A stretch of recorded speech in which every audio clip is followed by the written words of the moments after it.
দিলীপ ঘোষকে কার্যত বয়কট করেছে বঙ্গ বিজেপি নেতৃত্ব। দিলীপ ঘোষকে মিটিং এ ডাকা হচ্ছে না, দিলীপ ঘোষকে কোনো পার্টি কর্মসূচি দেওয়া হচ্ছে না।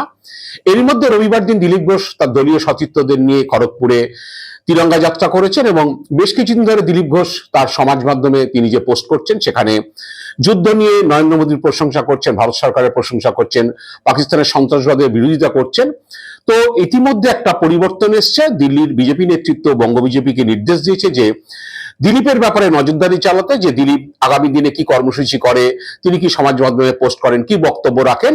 যদি দেখা যায় যে দিলীপ দলের প্রতি আনুগত্য প্রকাশ করছেন, সেক্ষেত্রে দিলীপকে আবার নতুন করে পার্টি কর্মসূচি দেওয়া হতে পারে বা তাকে মিটিং এ ডাকা হতে পারে, তিনি সময়ময় ফিরতে পারেন। অনেকেই বলছেন যে দিলীপকে যদি পার্টির কেন্দ্রীয় নেতৃত্ব ফের তাকে দলে কর্মসূচি দেয় বা তাকে মিটিং এ ডাকে, সেক্ষেত্রে সুখের হবে না শুভেন্দু অধিকারীর ক্ষেত্রে, কারণ এটা সর্বজন বিদিত দিলীপের সঙ্গে শুভেন্দুর লড়াই।